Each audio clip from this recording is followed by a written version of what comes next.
Bienvenue sur le plateau du JT diplomatique, votre rendez-vous dédié aux acteurs de la vie internationale. Mon nom est Henri Désiré Nzouzi et j'aurai désormais le privilège de vous accompagner au cœur des relations internationales. Et pour ce faire, nous allons désormais accorder la parole aux chefs de mission diplomatique, aux représentants d'organisations internationales, dans les secteurs étatiques, non étatiques, aux ONG, aux agences de coopération, mais aussi au système des Nations Unies, bref, des acteurs qui interviennent en tant que partenaires extérieurs, qui prennent leur part dans le développement de notre cher et beau pays, que cela soit dans le terme de l'appui institutionnel ou en termes de renforcement des capacités. Dreaming of a place, anything you wish. Rising from the ground, can light the ball around. Your feelings to the world, chances to be heard. Now you feel right, now you feel fine. Heading down the road till you get by the sun. Time is always made to find some places you feel right. 'Cause any time is always made to find places you feel right. 'Cause any time is always made to find some places you feel right. 'Cause any time is always made to.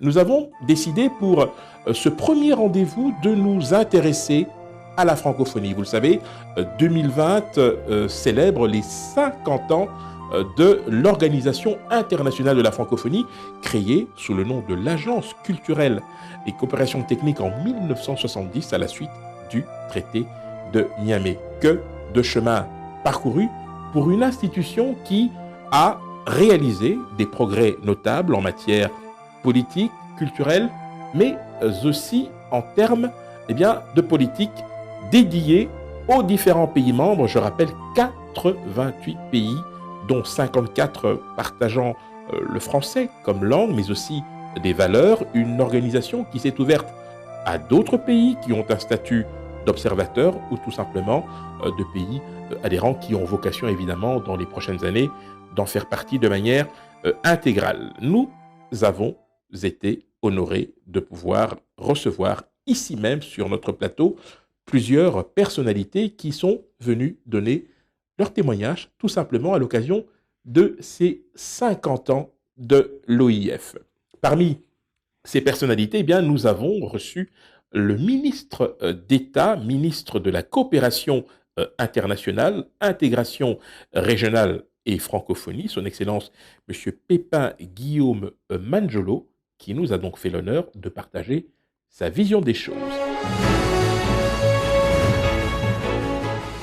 Pour ce premier numéro consacré aux 50 ans de la francophonie, nous avons l'immense privilège dans cette rubrique l'invité, l'honneur d'accueillir son Excellence Monsieur le ministre d'État en charge de la coopération internationale, intégration régionale et francophonie, son Excellence Monsieur Pépin Guillaume Manjolo. Excellence, bonjour. Bonjour.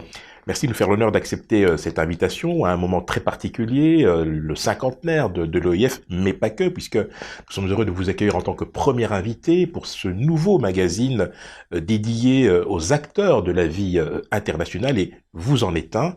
Nous allons donc ensemble, durant une vingtaine de minutes, échanger d'abord au sujet évidemment de cet événement, les 50 ans de l'OIF. Qu'est-ce que cela vous inspire et quel bilan faites-vous sur le plan politique, économique et culturel? Merci déjà de m'inviter comme les premiers dans ce magazine. L'OIF, c'est une histoire, c'est une conception qui est liée à la langue d'abord et à l'appartenance à cette langue une belle langue, qui est la langue française. Mais en même temps, il y a eu une mutation sur les aspects politiques, sur les aspects humanitaires. Aujourd'hui, nous sommes aussi dans ce qu'on appelle les droits de la troisième génération, c'est-à-dire les aspects de l'environnement.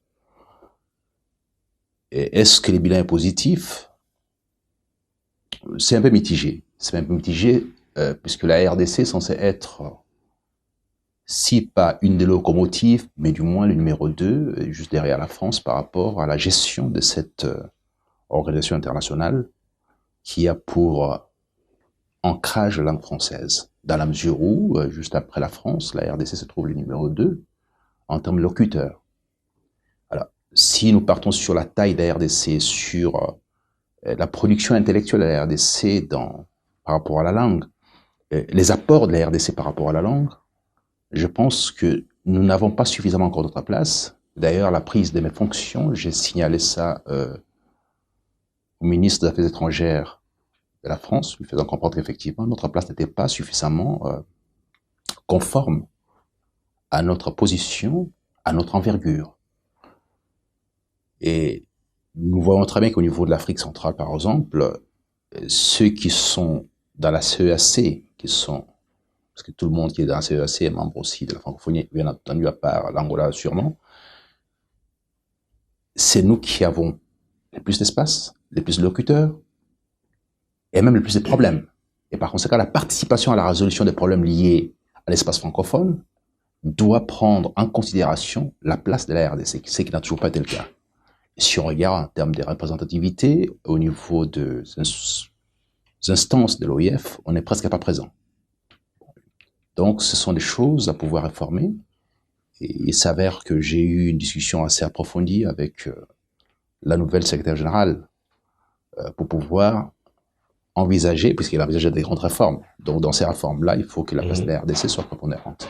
Quand vous pensez à la place de la RDC, vous parlez du caractère prépondérant, est-ce que cela pourrait passer, par exemple, par une représentation importante de l'OIF ici, en RDC? Mais il est inadmissible que cette organisation ne puisse pas avoir le moindre bureau des activités, des actions de l'OIF en RDC.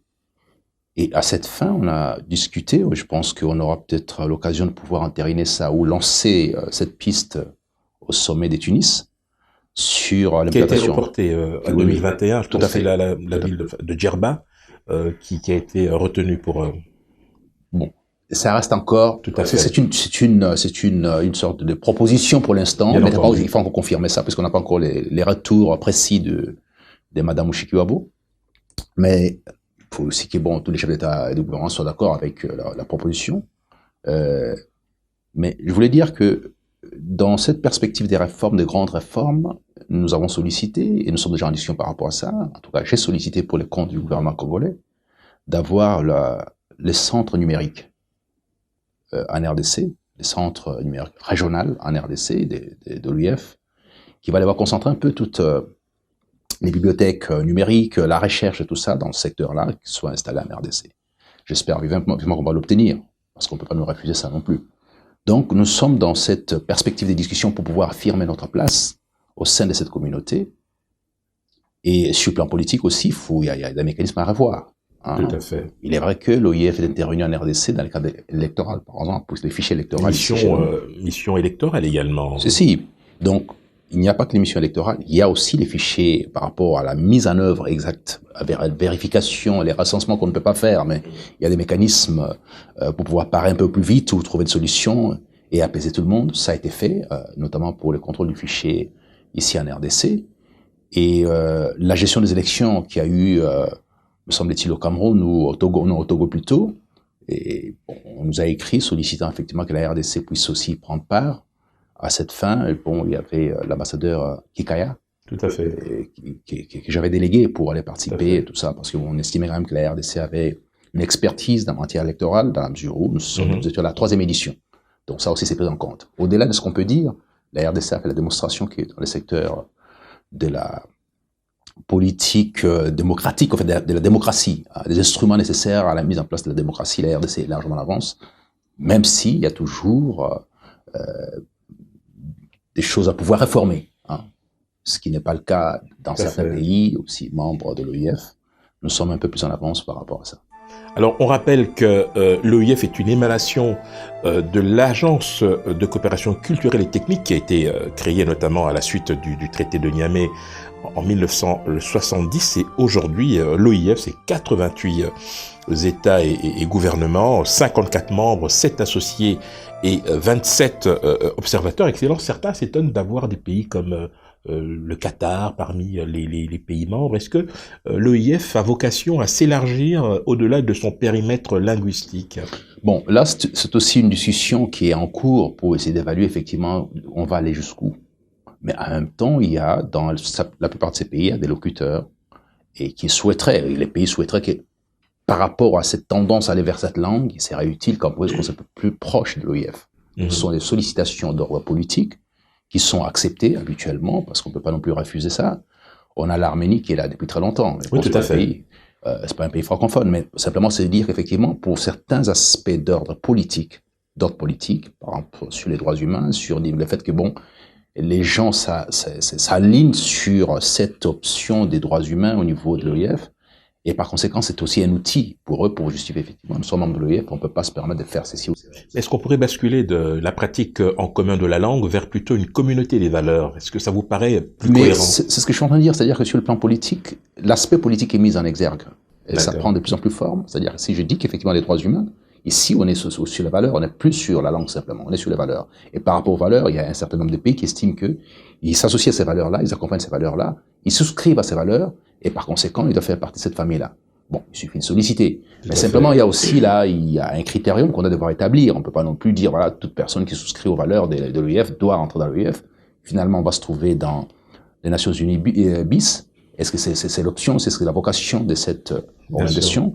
Et personne ne peut décider tout seul. C'est-à-dire que nous devons nous mettre autour de la table pour voir effectivement au niveau d'abord des structures qui discutent au niveau des experts, monter au niveau ministériel pour s'assurer qu'effectivement nous sommes d'accord avec ce que nous sommes en train de faire avant de proposer au chef d'État du gouvernement. Ça doit pas être une position unilatérale d'un pays, la France soit-elle, pour pouvoir dire voilà, il faut aller dans cette direction-là. Bon, c'est une structure qui appartient à un certain nombre de pays membres et que on est censé pouvoir décider ensemble et non suivre les mouvements selon la volonté d'un pays par rapport à l'autre. Alors, Excellence, une question avant de passer à la perspective de cette 9e jeu de la francophonie qui auront lieu du 19 au 28 août 2022 ici à Kinshasa. Vous avez la lourde tâche d'organiser donc cet événement. Alors, je voudrais qu'on revienne un peu sur les éventuelles évolutions que l'on pourrait envisager pour l'OIF à l'aune des enjeux actuels. Mondialisation, Covid-19, recomposition géostratégique au niveau mondial. Avec ces éléments-là, est-ce que vous pensez que l'OIF pourrait faire face à ces défis sans se réformer de l'intérieur? Et si vous deviez retenir une réforme importante, quelle serait-elle? La réforme structurelle, c'est la première réforme qu'il faut voir absolument. Et puis, il faut voir il faut redéfinir les missions de l'OIF. Puisque bon, on ne peut pas se trouver aussi dans une sorte de chevauchement de plusieurs organisations internationales qui décident sur le même sujet à plusieurs niveaux, à plusieurs étages. Il faut qu'on puisse savoir les limites qui sont de l'OIF sont quelles limites. Parce que tous les membres de l'OIF quasiment, sinon les principaux, sont à la fois membres des Nations Unies, membres de certains des CER et tout ça. On ne peut pas se trouver avec une sorte d'enchevêtrement de plusieurs décisions, plusieurs choses qui vont sur le même sujet. Alors, exemple simple. Au niveau de la Covid, il y a des dispositions de l'OMS tirées des Nations Unies, parce que ce sera même le système des Nations Unies, qui sont répercutées sur les grandes CER, donc ici, sur l'Union africaine, qui elle-même répercute sur les niveaux de CER décentralisés, c'est-à-dire le comité économique régional comme la SADC, comme la CEAC, comme le COMESA. Exact. Et puis, par la suite, au niveau des pays. Bon, maintenant, s'il faut y ajouter, en plus, les principes ou ce qui aura été déterminé ou fixé par l'OIF, ça fait un peu trop. Donc, il va falloir savoir quelles sont les limites, à partir de comment on peut agir ou pas agir. Ou bien, comment est-ce qu'on peut rationaliser les décisions en s'associant avec la grande structure, la méga structure qui est les Nations Unies sur certains points précis, comment est-ce qu'on agit par rapport à ça. Maintenant, sur les valeurs, à ce moment-là, c'est un peu différent. Sur certaines valeurs, absolument, on est concentré sur ce que propose l'OIF. Donc, il faut voir un peu la complémentarité des positions sur des sujets clés et comment est-ce qu'on doit devoir dire, voilà, ici maintenant, on va agir selon que nous sommes Nations Unies, ou selon que nous sommes UA, ou selon que nous sommes SADC, mais ici on va agir selon que nous sommes OIF. Donc ce sont toutes ces choses-là qu'il faut voir un peu comment aligner ça et de sorte à ne pas créer une sorte de désordre, une sorte de forum shopping pour choisir ce qui nous conviendrait, alors que l'essentiel c'est pouvoir servir la population en fonction des instances d'abord supérieures et puis des instances qui subsistent. Alors, on a tous en mémoire le sommet de l'OIF de 2012 qui s'est tenu à Kinshasa. Dans 2 ans, suite au report, puisque les Jeux étaient prévus pour l'an prochain, donc les 9e Jeux de la francophonie, donc du 19 au 28 août 2022 à Kinshasa, vous en êtes la cheville ouvrière, Excellence. Aujourd'hui, à ce moment précis, quel message avez-vous à délivrer? Quelles assurances vous nous donnez? Et puis surtout, quelle stratégie pour la réussite de ces Jeux? Bon, les Jeux, au fait, ne s'organisent pas selon la volonté d'un pays, c'est-à-dire que, bon, la RDC décide que je vais faire ça de cette façon, non. Vous avez été désigné, la RDC a été désignée. La RDC a été désignée à la suite du Canada Nouveau-Brunswick qui s'est déporté, parce qu'il ne pouvait pas organiser les Jeux. C'était prévu cette année-ci, mais l'année prochaine, ça a été repoussé en 2022. Mais les Jeux ont un mécanisme de fonctionnement, c'est-à-dire la mise en œuvre, ce qu'on appelle les cahiers de charges. Donc, nous sommes censés savoir que dans tel département, nous sommes censés faire ceci, cela et tout ça. Donc, c'est tout un cahier de charges précis. Vous l'avez déjà reçu, ce cahier de charges? Bien sûr, mais on l'a signé parce que les problèmes, c'est qu'on discute ça en amont. Dès qu'on a accepté de pouvoir abriter les Jeux nous-mêmes ou qu'on a sollicité, il se passe qu'il y a l'évaluation de nos capacités à pouvoir abriter les Jeux. À ce moment-là, on envoie les experts sur le terrain à vérifier la situation, si la RDC a des structures convenables pour pouvoir accueillir les Jeux, s'il peut le construire dans combien de temps par rapport au délai normalement qui est prévu pour abriter les Jeux. Habituellement, d'une édition à l'autre, il se passe 4 ans.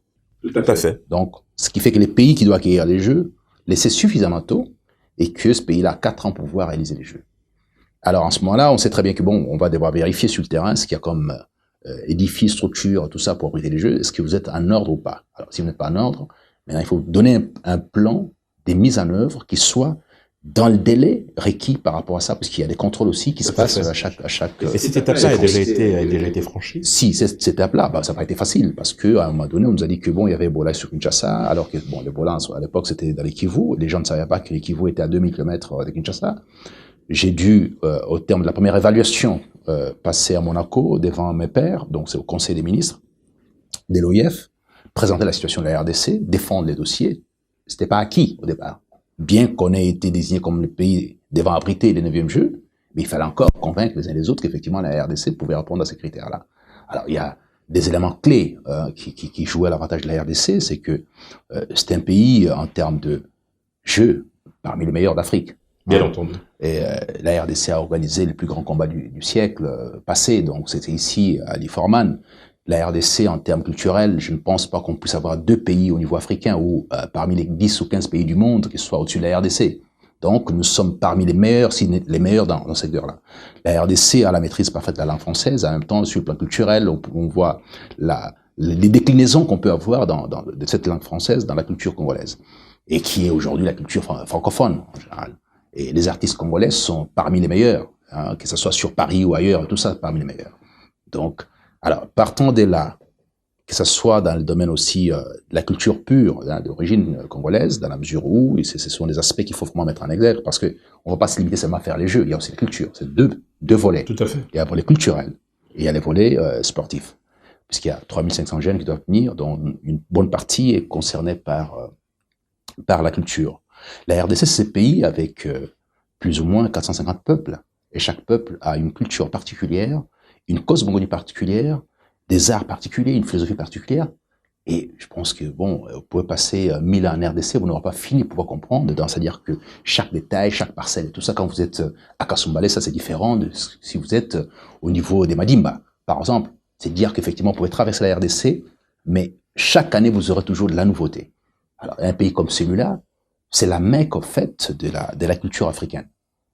C'est pas pour rien que dans les années 70, 60, tous les artistes passaient par la RDC comme étant le Vatican. C'est là où on Oui, devait c'était acquérir. l'épicentre de la vie culturelle. Bien sûr, on devait à ce moment-là. acquérir ces lettres de noblesse Effectivement. en ayant travaillé sur le plan musical en RDC. Bien sûr. Ben, en ce qui concerne, par exemple, l'Académie des Beaux-Arts, ben, c'est la meilleure académie qu'on puisse avoir sur l'Afrique. En ce qui concerne la musique, au sens large du terme, y compris philharmonique, puisque quand je me suis trouvé à Monaco, j'ai été accueilli par la princesse Caroline, avec laquelle on a discuté énormément sur la qualité de la musique philharmonique classique, produite par la RDC, avec les Kim Manguis notamment. Tout à fait, une symphonie, oui. Donc, c'est extraordinaire. Et elle est passée par ici, elle a accompagné cet orchestre qui a fait les tours du monde à un moment donné. Voyez-vous? Donc, les panoramas culturels RDC est à un tel niveau. Et puis, les panoramas sportifs est aussi à un tel niveau. Nous sommes quand même parmi les pays qui ont ramassé le plus possible des coupes. Nous sommes pas parmi ces pays qui ont, dans les NBA, un certain nombre d'artistes, des grands talents. Et précisément, Excellence, en termes d'infrastructure, est-ce que, à l'horizon 2022, est-ce que vous pensez que nous aurons largement le temps de pouvoir réhabiliter ce qu'il faut réhabiliter et éventuellement ériger des bâtiments qui seraient nécessaires pour la bonne tenue de ces Jeux? Tout à fait, on a largement le temps, puisqu'on était un peu serré de si on devait tenir ça en 2021, maintenant on a un peu plus de temps.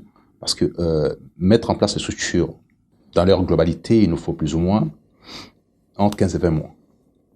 On a ce temps-là. Ça, c'est les grands maximums qu'on peut Tout se fera à Kinshasa. Il n'y aura pas de délocalisation d'activité. Non, tout se fera à Kinshasa. Pour l'instant, nous sommes en train de pouvoir voir un peu les sites autour du stade Tata Raphaël. C'est l'envie de construire quasiment tous les villages. En dur, bien entendu. C'est pas en préfabriqué, parce que j'ai entendu les gens dire de certaines choses insolites. C'est en dur. Et puis, autre chose encore, l'OIF ne donne pas de l'argent au pays.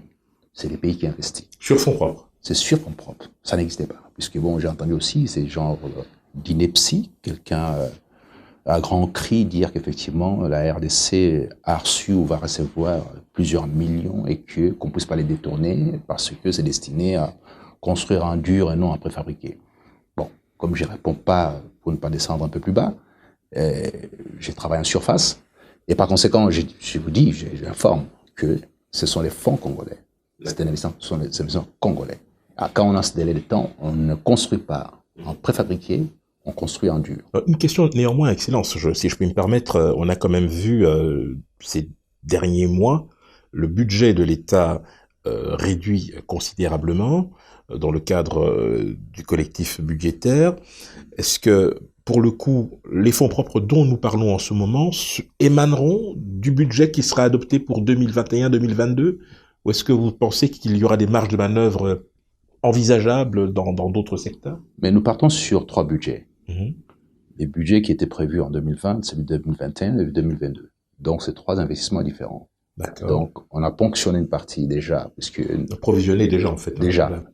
Nous fonctionnons avec les budgets 2020-2021, déjà, pour l'instant. D'accord. Et on a investi, on a des bureaux, on a tout ce qu'il faut, tout ça. On a quelques frais de fonctionnement qui sont opérationnels. Donc, il y a plusieurs ministères qui interviennent. C'est pas un seul ministère. C'est-à-dire qu'ici, c'est l'addition des budgets des ministères concernés par ça. D'accord. Puisque les ministères en charge des sports et celui en charge de la jeunesse ont pour budget l'investissement.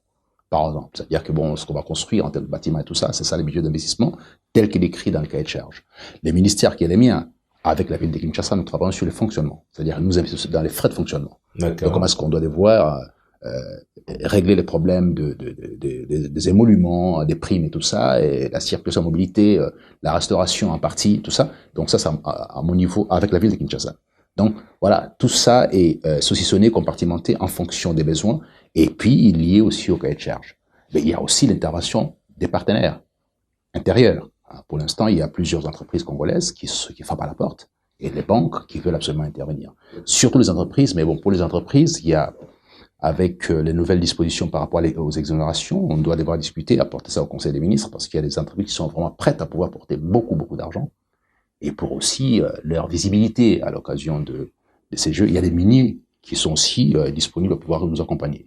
Donc, sur ces plans-là, il suffit qu'on puisse lever l'option au niveau du gouvernement, ce que je vais devoir solliciter dans les tout prochains jours. Je pense, mais la semaine prochaine, si le dossier est fixé, Donc je pense qu'à ce niveau-là, il n'y aurait pas des grands soucis. Vous vous engagez à communiquer régulièrement par rapport à l'état d'avancement avec des bilans d'étape, par exemple? Mais bien sûr, nous sommes obligés. C'est pas que nous nous engageons à communiquer, Monsieur Henry. En fait, nous sommes obligés parce que l'OIF fonctionne de cette façon-là. Donc, à chaque étape, il faut dire où est-ce qu'on en est. On fait l'évaluation d'étape. Donc, nous avons l'obligation de pouvoir présenter à la fois à l'OIF et au peuple congolais où est-ce qu'on en est exactement. Parce que dire à 88 pays qu'il faut venir, il faut assurer qu'effectivement, nous sommes dans le temps par rapport à ça et que ce qui est prévu sera prêt les jours venus, quoi. Donc, il faut que tout le monde suive.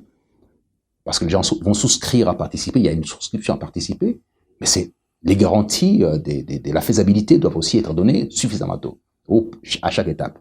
Et chacun, dans son pays, a les chronogrammes des activités habituelles qui se font pour la tenue des Jeux et des aspects culturels, pour savoir qu'effectivement, donc nous sommes à tel temps moins tel, à cette époque normalement, à cette phase ici, nous sommes censés être à tel accomplissement. Et par conséquent, la RDC est déjà à cet accomplissement, ou bien il y a des problèmes, et par conséquent, on poserait des questions politiques. Écoutez, monsieur le président des Jeux, apparemment, d'usage à cette période, nous avons déjà ça, mais chez vous, c'est pas encore arrivé. Comment on fait?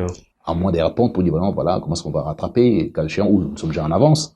Tout dépendra de la situation. En tout cas, merci infiniment pour ces précisions pour ce qui est des préparatifs de ces 9e Jeux de la francophonie. Excellence, on arrive petit à petit au terme de notre entretien. Deux dernières questions, si vous le permettez. Une, évidemment, sur la coopération internationale, très brièvement. Alors, on voit depuis quelques années une évolution sémantique de cette notion de coopération qui bascule avec l'aide publique ou privée au développement, ce qui creuse évidemment le fossé de dépendance des pays bénéficiaires. Êtes-vous d'accord avec cette approche et est-ce que vous pensez que la RDC, pour le coup, peut être considérée quelque part comme un de ces pays-là bénéficiant de cette mansuétude internationale? Bon, nous bénéficions, c'est vrai, nous bénéficions, mais je pense qu'il va falloir changer de paradigme parce que j'ai fait partie d'une génération qui n'accepte pas ces principes-là. Si on part sur l'aide pure, l'aide publique, et qu'on se positionne sur la déclaration de Paris, Busan, Accra et Kinshasa dans la moindre mesure, ce sont les déclarations qui ont suivi Paris, sur l'appropriation de l'aide. Si on avait appliqué utilement la déclaration de Paris, on ne parlait presque plus de l'aide, mais on ne veut pas appliquer utilement cette déclaration de Paris qui veut l'appropriation de l'aide. C'est-à-dire que l'aide publique doit venir dans un pays en regard de la mise en œuvre de son plan national stratégique de développement pour les pays qui sont en voie de développement. La RDC a sa planification. Quand on a terminé, on envoie ça chez tous les partenaires en disant voilà, notre situation est celle-ci, nous voulons investir dans ça pour aller dans cette direction-là. Maintenant, si vous voulez nous aider, vous devez affecter ces moyens sur ces points ici. Mais malheureusement, la conceptualisation des aides au niveau des pays donateurs sont toujours dans cette assistance technique. C'est la même structure, hein, organisation internationale, nationale, donc gouvernementale, et les ONG qui, en fait, s'interposent d'une certaine manière. Oui, mais le problème, c'est celui-là, c'est-à-dire qu'on ne doit pas avoir des ONG au milieu. On ne doit pas avoir d'intermédiation. Qu'est-ce que vous préconisez dans ce changement de paradigme que vous appelez de vos voeux? Oui, mais parce que on ne peut même pas parler de changement de paradigme, on doit respecter les conventions. La convention, c'est l'appropriation de l'aide. Cela ne requiert pas qu'on puisse avoir des intermédiaires qui sont les ONG, qui consomment l'essentiel de l'aide. Eux rassurent apparemment les bailleurs. Mais rassurant en fonction de quoi? Ces ONG, pour l'essentiel, sont les ONG qui viennent des pays occidentaux, donateurs. Alors, sur 1 million de dollars donnés, il y a plus ou moins 300 000 qui arrivent sur le terrain. 700 000 sont consommés en termes logistiques et dépendant des frais de fonctionnement. En vertu de quoi c'est une aide? C'est pas une aide. C'est-à-dire, si c'est pour subventionner leurs propres structures qui viennent ici, ça pose un problème.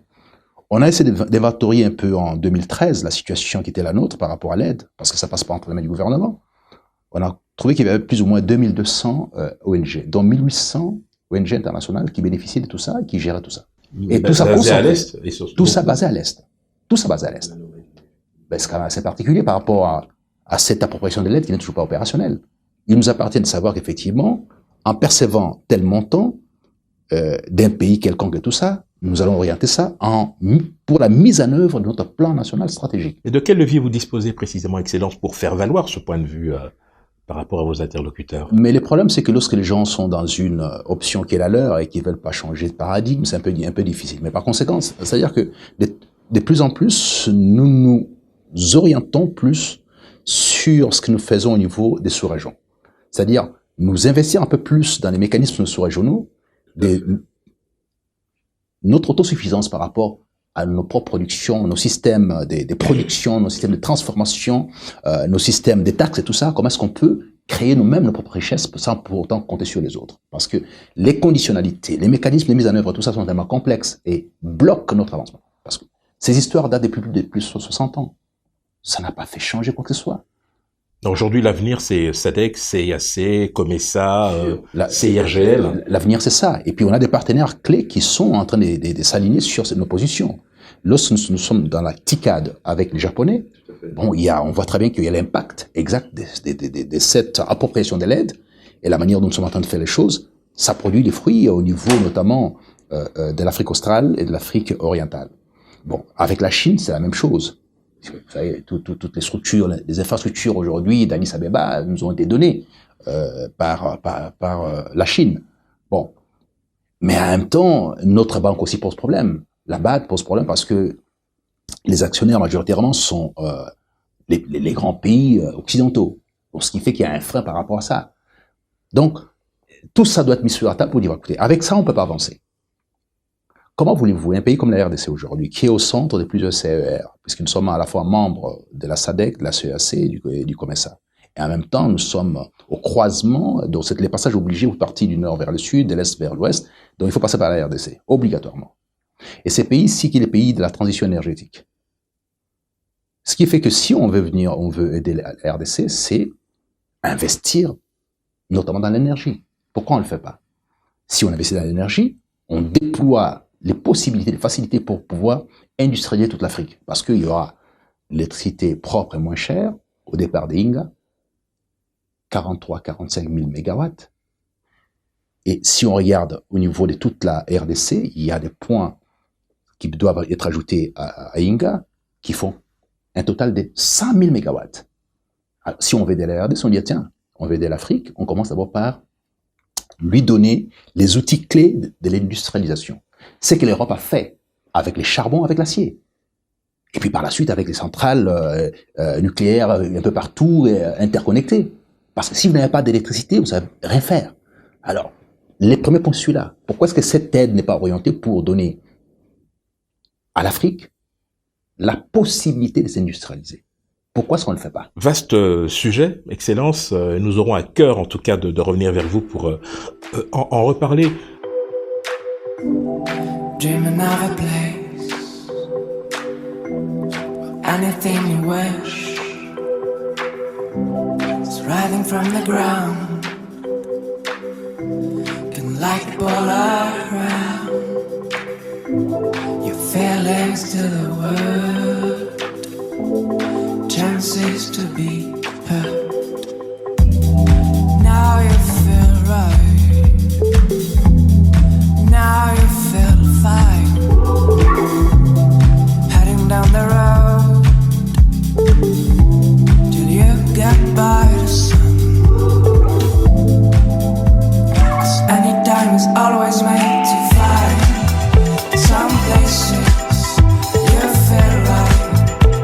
'Cause any time is always made to find places you feel right.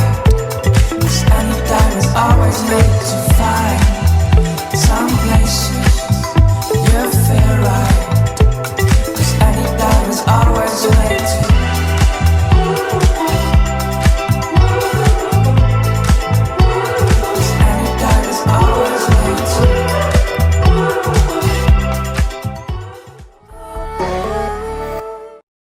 Une petite minute pour conclure, Excellence, votre mot de la fin. Les mots de la fin sur le plan de l'OIF, on a déjà parlé, c'est-à-dire qu'ici, il faut réformer absolument cette organisation qui est très intéressante sur le plan des valeurs, sur le plan de la démocratie, sur le plan de la langue. Et la RDC doit être un acteur clé, c'est un acteur clé à côté de la France. Et puis les autres viennent après en appui, c'est tout à fait normal. Et donc cette réforme est attendue, hein, qu'on puisse avoir une place prépondérante au niveau de la sous-coopération pour évaluer ce qui est fait, ce qui est investi, et les conséquences directes. La pérennité des investissements, c'est quoi? Et puis, je vais faire aussi la démonstration qu'effectivement, au niveau de CER, notamment de la SADC, du COMESA et de la CEAC, surtout de la SADC, si aujourd'hui on a eu, pendant une période, l'accalmie dans la partie Est, mais maintenant il y a encore des résurgences, c'était le fait de la brigade d'intervention des enfants de la SADC. Un mécanisme sui generis proposé par la SADC pour pouvoir intégrer les Nations Unies, mais piloté par la SADC. On a eu une solution notamment pour booter à l'extérieur les M23. Donc ce sont les solutions réelles.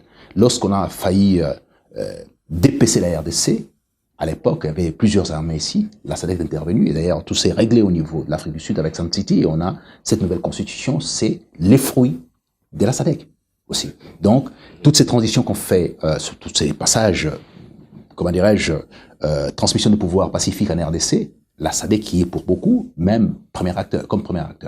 Donc, alors, étant membre de cette famille des Freedom Fighters, nous avons une vision un peu plus différente et tout ça, peut-être nos amis qui sont dans la francophonie pure.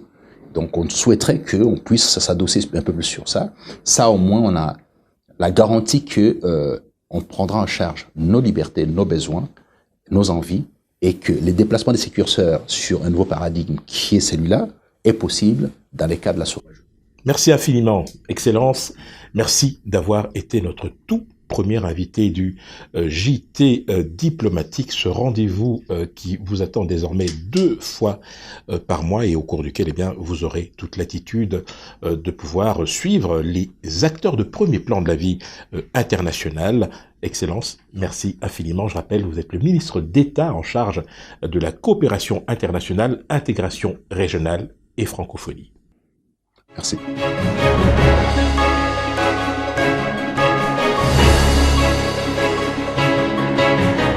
Merci infiniment de nous avoir prêté attention pour ce tout premier numéro du JT diplomatique qui sera désormais diffusé 2 fois par mois.